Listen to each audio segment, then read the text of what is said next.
எங்கள் பகைவர் எங்கோ மறைந்தார். இங்குள்ள தலைவர்கள் ஒன்றாதல் கண்டேன். எங்கள் பகைவர் எங்கோ மறைந்தார், இங்குள்ள தமிழர்கள் ஒன்றாதல் கண்டேன். மீண்டும் சொல்லுகிறேன், எங்கள் பகைவர் எங்கோ மறைந்தார், இங்குள்ள தலைவர்கள் ஒன்றாதல் கண்டேன்.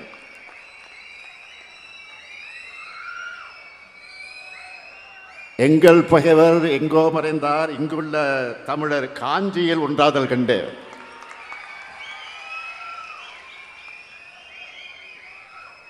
திராவிட முன்னேற்ற கழகத்தினுடைய பொதுச் செயலாளர், இந்த நிகழ்ச்சியினுடைய தலைவர்,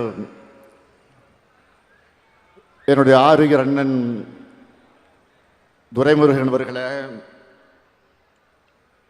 திராவிட கழகத்துடைய தலைவர் ஐயா ஆசிரியர் அவர்களே, தோழமை கட்சிகளின் தலைவர்களாக இங்கே வீற்றிருக்கக்கூடிய சகோதரர் செல்வ பெருந்தகை அவர்களே, தோழர் பாலகிருஷ்ணன் அவர்களே, தோழர் முத்தரசன் அவர்களே, பெருமதிப்பிற்குரிய பேராசிரியர் ஐயா காதர் மொய்தீன் அவர்களே, எழுச்சி தமிழர் என்னுடைய ஆருயிர் சகோதரர் தொல் திருமாவளவன் அவர்களே, பெருமதிப்பிற்குரிய பேராசிரியர் ஜவஹர்லால் அவர்களே, சகோதரர் ஈஸ்வரன் அவர்களே, சகோதரர் வேல்முருகன் அவர்களே, பொன்குமார் அவர்களே, ஏர்னாவூர் நாராயணன் அவர்களே, முருகவேல்ராஜன் அவர்களே, தமிழ் அன்சாரி அவர்களே, கருணாஸ் அவர்களே, அதிகமானவர்களே, மறுமலர்ச்சி திராவிட முன்னேற்ற கழகத்துடைய பொதுச் செயலாளர் என்னுடைய ஆருயிர் அண்ணன் வைகோ அவர்களே, திருப்பூர் அல்தாப் அவர்களே, அம்மாசி அவர்களே, தோழமை கட்சிகளை சார்ந்திருக்கக்கூடிய நிர்வாகிகளே, கழகத்தினுடைய பொருளாளர் சகோதரர் டி.ஆர். பாலு அவர்களே, முதன்மை செயலாளர் நேரு அவர்களே, துணை பொதுச் செயலாளர்களே, தலைமை கழகத்தினுடைய நிர்வாகிகளே, உதயநிதி உள்ளிட்ட அமைச்சர் பெருமக்களே, ஆற்றல் மிகு மாவட்ட கழகத்தினுடைய செயலாளர்களே, சட்டமன்ற நாடாளுமன்ற முன்னாள் இந்நாள் உறுப்பினர்களே, உள்ளாட்சி மன்ற பிரதிநிதிகளே, இந்த நிகழ்ச்சிக்கு முன்னிலை ஏற்றுள்ள நம்முடைய அருமை செயல் வீரர் அன்பரசு அவர்களே, வரவேற்புரை ஆற்றியிருக்கக்கூடிய ஆற்றல் மிகு செயல் வீரர் க. சுந்தர் அவர்களே, ஒருங்கிணைந்த காஞ்சி மாவட்ட கழகத்தினுடைய நிர்வாகிகளே, என் உயிரோடு கலந்திருக்கக்கூடிய தலைவர் கலைஞர் அவர்களின் உயிரினும் உயிரான அன்பு உடன்பிறப்புகளே, உங்கள் அனைவருக்கும் அன்பான வணக்கம். வீழ்ச்சியுற்ற தமிழ்நாட்டை எழுச்சி பெற வைக்க திராவிட முன்னேற்ற கழகம் என்ற மாபெரும் இயக்கத்தை உருவாக்கின பேரறிஞர் பெருந்தகை அண்ணா அவர்கள் பிறந்த இந்த காஞ்சி மண்ணில்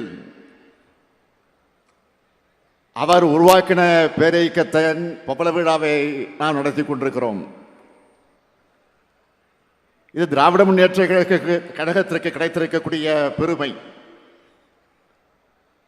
அறிஞர் அண்ணா அவர்களுக்கு கிடைத்திருக்கக்கூடிய பெருமை.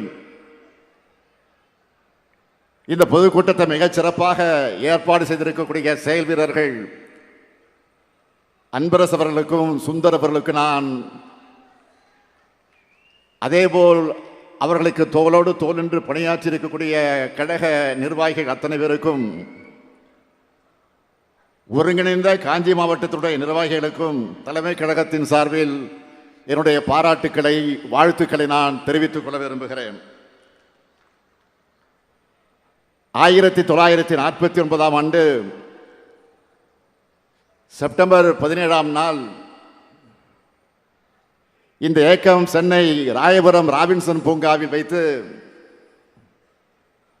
பேரறிஞர் அண்ணா அவர்களும் அவருடைய தம்பிமார்களும் தொடங்கினப்போ வானம் தன்னுடைய வாழ்த்துக்களை மழையா பொழிஞ்சுது. வான்மழை வாழ்த்துல உருவான கழகம்தான் இப்ப வையகம் வாழ்த்தக்கூடிய அளவிற்கு வளர்ந்திருக்கு. கழகத்தின் வெற்றி மூலமா தமிழ்நாட்டை வளர்த்தார் அறிஞர் அண்ணா. பேரறிஞர் அண்ணாவோட இதயத்தை இரவலாக பெற்ற தலைவர் கலைஞர் அவர்கள் அரை நூற்றாண்டு காலம் திராவிட முன்னேற்ற கழகத்தையும் அதன் மூலமாக தமிழ்நாட்டையும் வளர்த்தினார். தலைவர் கலைஞர் இட்டு சென்றிருக்கக்கூடிய பாதையிலிருந்து இம்மியளவும் விலகாம திராவிட மாடல் ஆட்சியை நாம நடத்திக்கிட்டு வரோம். திமுக என்ற மூன்று இடத்துல தான் நம்முடைய மூச்சும் பேச்சும் உயிரும் உணர்வும் அடங்கியிருக்கு. இப்படிப்பட்ட வரலாற்று சிறப்புமிக்க கழகத்தோட பவள விழா சிறப்பு கூட்டத்திற்கு வருகை தந்து வாழ்த்துக்களை தெரிவித்து உரையாற்றி இருக்கக்கூடிய கூட்டணி கட்சி தலைவர்கள், நிர்வாகிகள் அத்தனை பேருக்கும் நான் ஒவ்வொருத்தருக்கும் தனிப்பட்ட முறையில் திராவிட முன்னேற்ற கழகத்தின் சார்பில் தலைமை தொண்டன் என்ற முறையில் என்னுடைய நெஞ்சார்ந்த நன்றியை நான் தெரிவித்துக் கொள்ள விரும்புகிறேன். இங்க நீங்கள்லாம் மிக சிறப்பான முறையில் பகிர்ந்துட்ட வாழ்த்துக்கள்ல நாங்கள் பெருமை அடைகிறோம். எங்களை வாழ்த்துறப்போ அதுல நீங்களும் இருக்கீங்க. ஏன்னா நாங்க செஞ்ச சாதனைகளுக்கு நீங்க உறுதுணையாக துணை நிற்கிறீங்க. அதனாலதான் சொன்ன எங்களுக்கு கிடைச்சிருக்கக்கூடிய இந்த புகழ் மாலையில உங்களுக்கும் பங்கு இருக்கு. கழகத்தை பொறுத்த வரைக்கும் தலைவர் தொண்டர் இல்லாம உடன்பிறப்புகள் என்ற பாச உணர்வோடு எப்படி செயல்பட்டு வருதோ அதே போலத்தான் தோழமை கட்சிகளாக இருக்கக்கூடிய இயக்கங்களையும் நாம கருதுகிறோம். எங்க இயக்கம் உங்க இயக்கம் இல்லாம நாம் எல்லோரும் ஒரே கொள்கை கொண்ட தோழமை இயக்கங்களாக செயல்பட்டு வருகிறோம். எல்லோரும் சொன்னாங்க இது நம்ம மட்டும் இல்ல, நம்ம கூட்டணி அமைச்ச பிறகு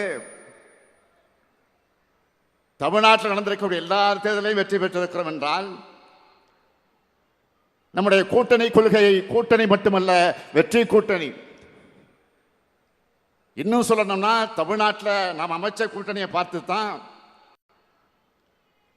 அகில இந்திய அளவில் பாஜகவை வீழ்த்துறதுக்கான இந்தியா கூட்டணி அமைக்கப்பட்டுச்சு. சில கட்சிகளை உருவாக்கக்கூடிய கூட்டணிகள் தேர்தல் நேரத்தில் உருவாகி தேர்தல் முடிந்தது கலைஞ்சிடும்.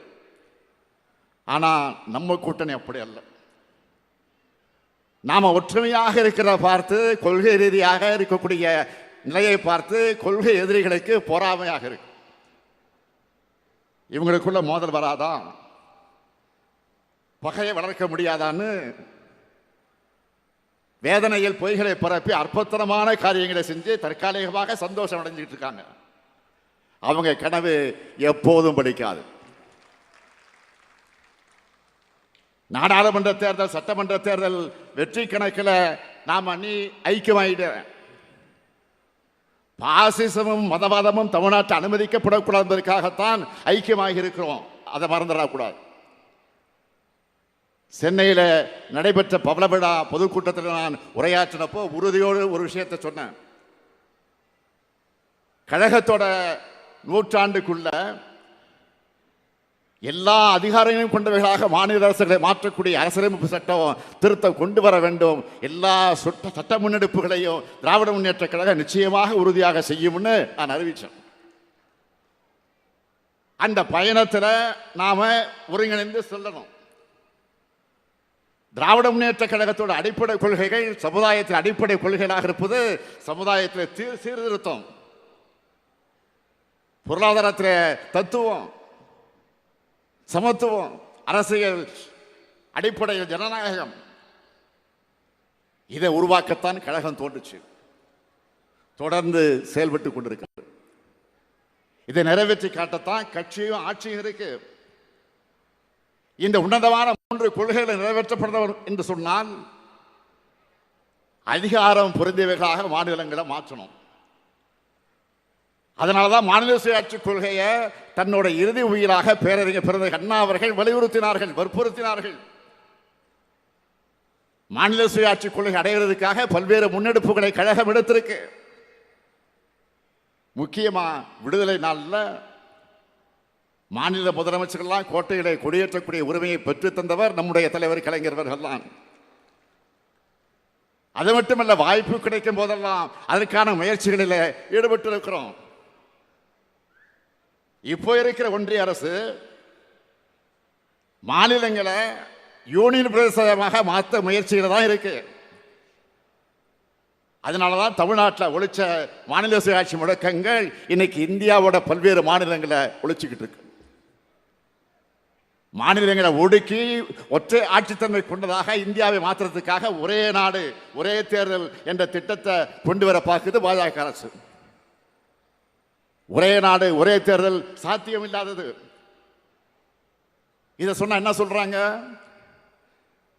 1967 வரைக்கும் நாடாளுமன்றத்திற்கு சட்டமன்றத்திற்கு ஒன்னாதான தேர்தல் நடந்துச்சுன்னு சொல்றாங்க.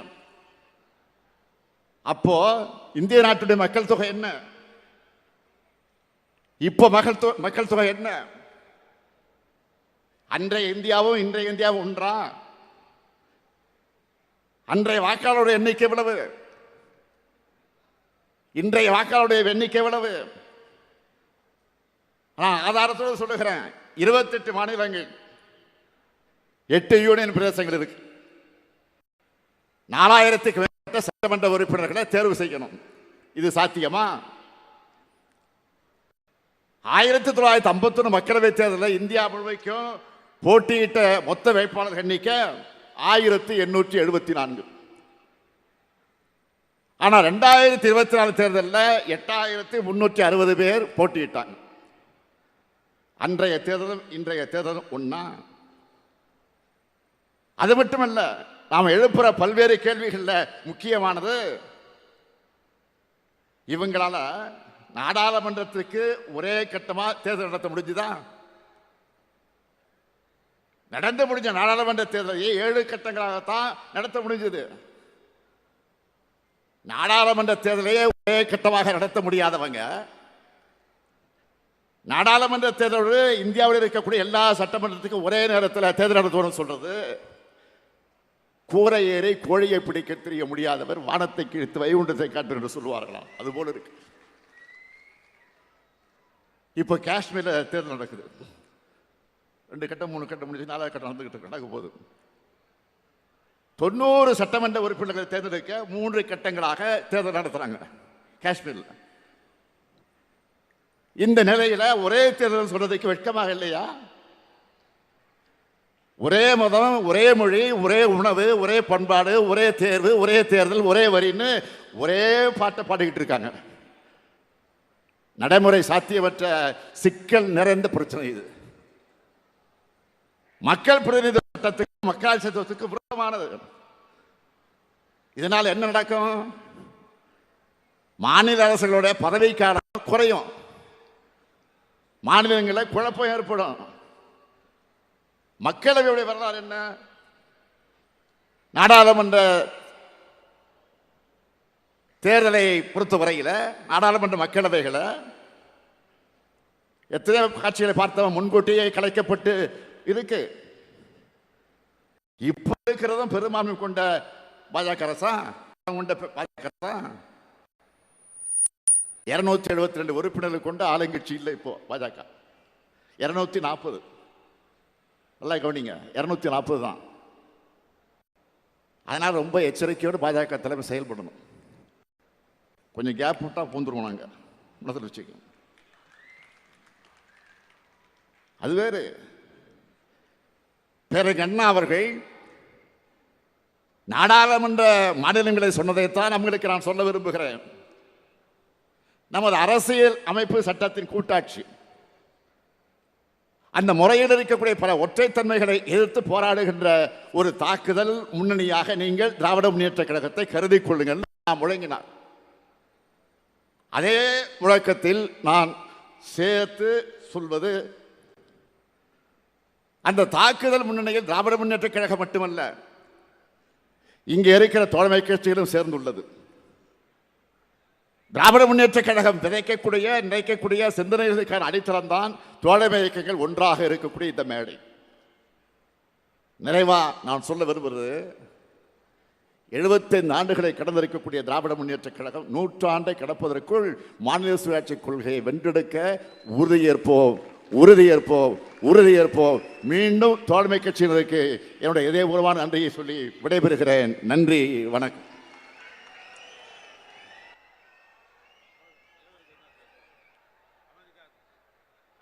அனைவரும் அமைதி காக்கும்படி கேட்டுக்கொள்கிறேன். இப்பொழுது மாண்புமிகு அமைச்சர் அவர்கள், அன்பரசு அவர்கள் கழக தலைவருக்கு நினைவு பரிசு வழங்குவார். அதனைத் தொடர்ந்து தலைவர் அவர்கள் கூட்டணி தலைவர்களுக்கு நினைவு பரிசும் வழங்கி அவர்களை சிறப்பிப்பார்.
உடனுக்குடன் செய்திகளை தெரிந்து கொள்ள சன் நியூஸ் பெல் ஐகானை கிளிக் பண்ணுங்க.